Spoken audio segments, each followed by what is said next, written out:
In this video, we're going to begin our study of statistics by looking at Chapter 8, Section A on statistical terminology. From your book, statistics is the art of solving problems and answering questions by collecting and analyzing data. Now, data is simply a list of facts or information that we collect. And it can be in the form of numbers, it can be words, and we can perform a lot of different statistical analyses on these facts or information. Now, data is the plural of the word datum, and datum is one piece of information or one fact. On page 171 of your textbook, there's a list of the statistical or the steps of the statistical method, and they are as follows. First, we want to examine a problem which we think might be solved using data, and we want to make sure that we pose the correct questions. The next most important step is to collect the data. And often in the textbook or in this class, the data will be given to you, but you might have to go out and collect your own at some point. We then need to organize the data, which is really important, and we can organize data in several different ways, which we'll learn in this chapter. You want to summarize the data and display it so that it's visually easy to understand. And then we can perform a series of analyses. Again, we'll learn much more about that as we go through the chapter.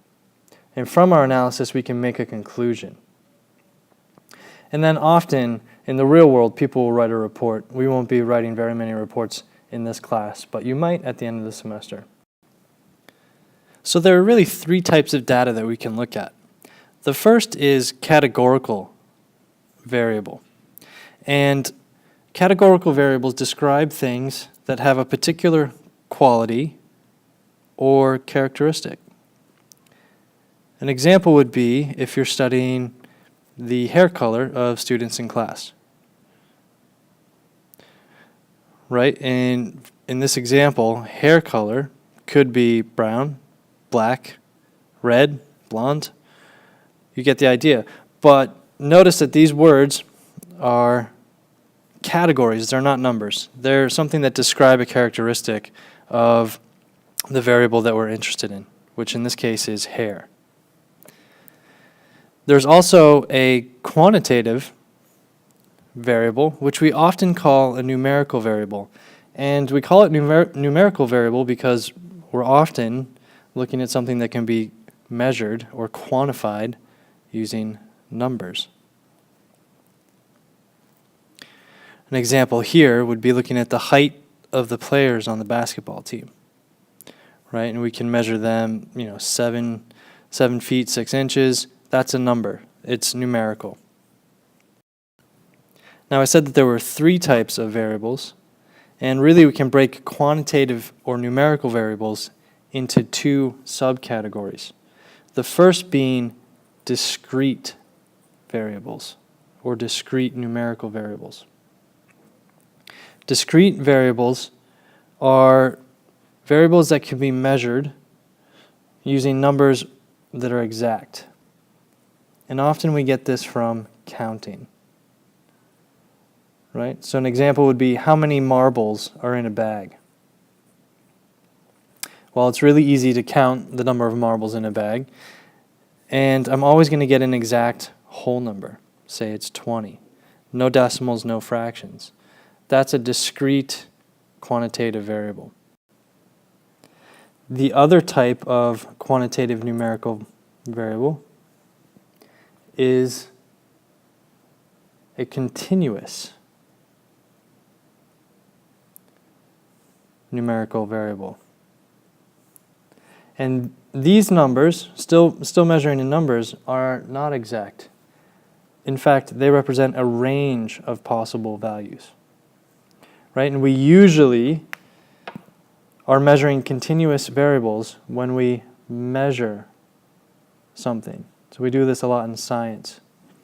Right? If we measure the weight of an object, we're going to get a range of possibilities. I could have 15.6 grams, or really any number, any real number between 0 and infinity. So this is a continuous variable because I have a whole range of possibilities. So there are two ways that we can collect data. The first is by using a census. And many of you have probably heard of a census. In the US, we collect a census data every 10 years where we send people out and they try to interview literally every single person in the country. And a census is meant to be a very thorough way of collecting data where every individual in a considered population is tested or measured. You can imagine that this is time intensive and potentially very expensive, depending on what you're studying.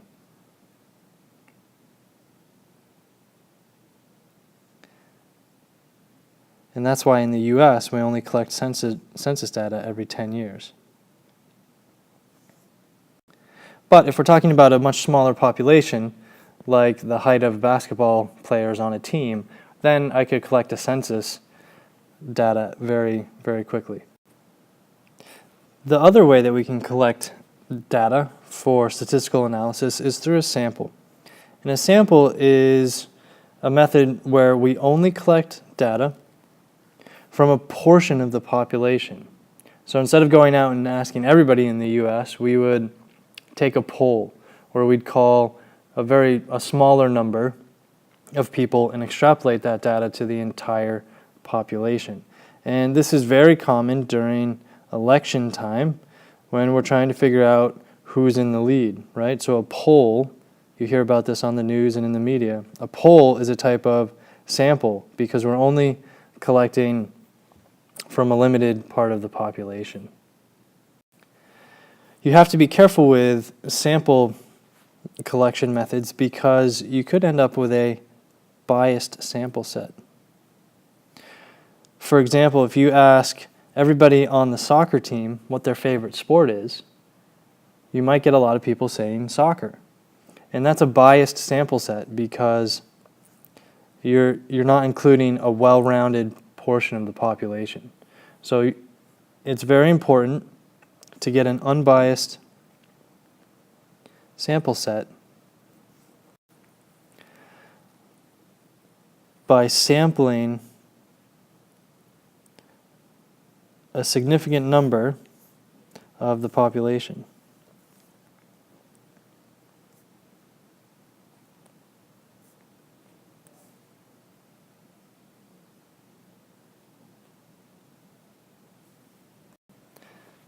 Now I'm going to briefly talk about ways to visualize our data that we've collected using statistical graphs, and there are a number of ways that we can do this, and we'll get into more graphs in more detail as we go through the chapter. But in general, we have two types of variables under consideration when we're conducting a statistical study. Usually we have a dependent variable,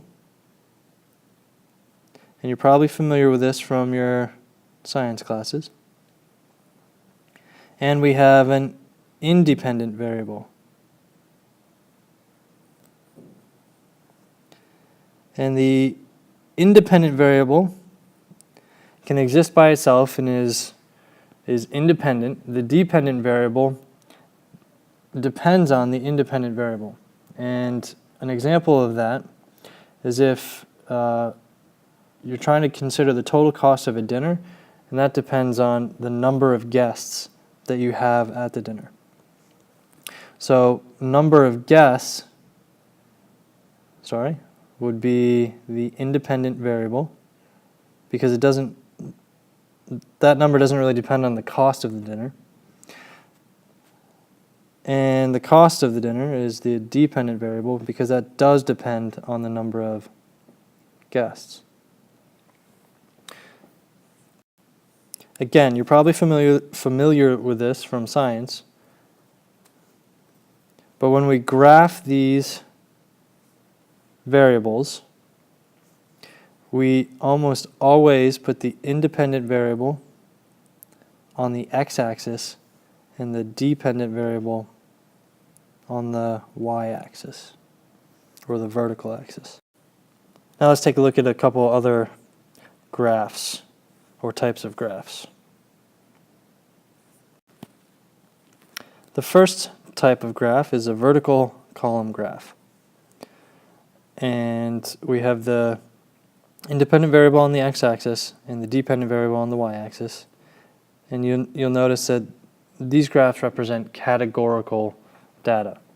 The second type is a horizontal bar chart, and this is the one exception to the rule where we put independent on the x and dependent on the y. In this case, the two are flipped, and the independent variable is on the vertical axis and the dependent variable is on the horizontal axis. We can also use pie charts and segment bar charts to represent categorical data.